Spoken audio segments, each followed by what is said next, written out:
আমরা গত 7 দিন ধরে আমাদের আন্দোলন চালাচ্ছি ভিসি স্যারের পদত্যাগের দাবিতে।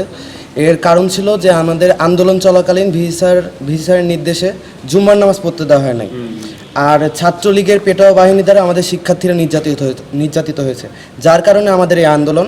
এবং এছাড়াও ভিসি স্যারের যে দুর্নীতির কথা আছে, এই সকল বিষয় নিয়ে আমরা একটা দফাতে আসছি যে ভিসি স্যারের পদত্যাগ, এবং এটাতে আমরা অনড় অবস্থায় থাকবো। গত 7 দিন যাবৎ এখানে যশোর বিজ্ঞান ও প্রযুক্তি বিশ্ববিদ্যালয় ক্যাম্পাসে ভিসি স্যারের পদত্যাগের বিষয়ে আমরা আন্দোলন করে আসছি সকল সাধারণ ছাত্রছাত্রীরা। আমরা দেখেছি যে এর মধ্যেও স্বৈরাচারী আচরণ যায়নি। সে প্রতিটা ডিপার্টমেন্টে ফ্যাকাল্টিতে সব সাধারণ শিক্ষকদেরকে ভয়ভীতি দেখানোর মাধ্যমে, সাধারণ ছাত্রছাত্রীদের একাডেমিক ভয় দেখানোর মাধ্যমে সে চেষ্টা করে যাচ্ছে যে তার পদটাকে ধরে রাখার জন্য। সকল ছাত্রছাত্রীদের তারা এমনভাবে ভয় দেখাচ্ছে যে তাদের একাডেমিক লাইফ নষ্ট হয়ে যাবে, তাদের ক্লাস পরীক্ষা শেষ হয়ে যাবে।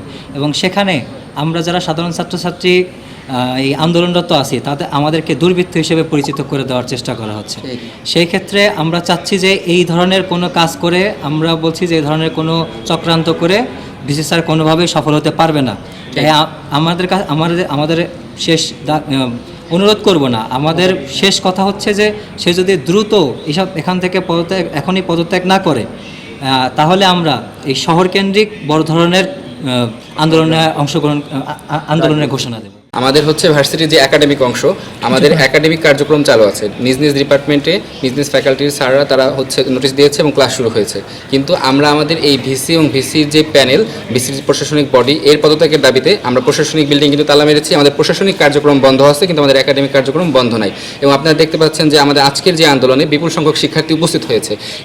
এই উপস্থিতির কারণ হচ্ছে তারা সবাই ক্যাম্পাসে এসেছে এবং তারা দ্রুত সময়ের মধ্যে এর একটা সমাধান চায়, এবং সেটা অবশ্যই ভিসি এবং ভিসিদের প্যানেলের যে পদত্যাগ, এই পদত্যাগের মাধ্যমে তারা এই সমাধানটা চাচ্ছে। আপনারা জানেন গত 5 আগস্ট এই স্বৈরাচারী গণহত্যাকারী খুনি হাসিনার পদত্যাগের পর তার যে সারা বাংলাদেশের যে রাষ্ট্রায়ত্ত প্রতিষ্ঠানগুলো সকল স্তরে আমরা দেখেছি তারা পদত্যাগ করেছে। কিন্তু এখনো পর্যন্ত আজ পর্যন্ত আমাদের যশোর বিজ্ঞান ও প্রযুক্তি বিশ্ববিদ্যালয়ের দালাল স্বৈরাচার ভিসি, যিনি একনায়কতান্ত্রিকভাবে আমাদের যশোর বিজ্ঞান ও প্রযুক্তি বিশ্ববিদ্যালয়ের দুর্নীতির স্বর্গরাজ্য কায়েম করেছেন, 100-র উপরে সাধারণ শিক্ষার্থীকে বহিষ্কার করেছেন। তিনি 2017 সালে আসার পর আমাদেরকে তিনি কথা দিয়েছিলেন যে অতি সত্বর 1 বছরের মধ্যে জমি অধিগ্রহণ করা হবে। তিনি সেটাও করতে পারেন নাই। এই বিশ্ববিদ্যালয়কে গবেষণাধর্মী একটা বিশ্ববিদ্যালয় প্রতিষ্ঠা করতে পারেন নাই। শিক্ষকদেরকে রাজনীতির মধ্যে দলাদলিতে তিনি সৃষ্টি করেছেন এবং এই বিশ্ববিদ্যালয়ে বিশৃঙ্খলা সৃষ্টি করেছেন। আমরা এই দালাল ভিসির পদত্যাগ চাই এবং অতি সত্বর আগামী 24 ঘন্টার মধ্যে এই দালাল ভিসি যদি পদত্যাগ না করে, তাহলে এই যশোর বিজ্ঞান ও প্রযুক্তি বিশ্ববিদ্যালয়ের সাধারণ শিক্ষার্থীরা কঠোরভাবে আন্দোলনের অংশগ্রহণ করবে। আমরা চাই না তার অতি অসম্মান হোক, আমরা চাই সে সসম্মানে পদত্যাগ করুক।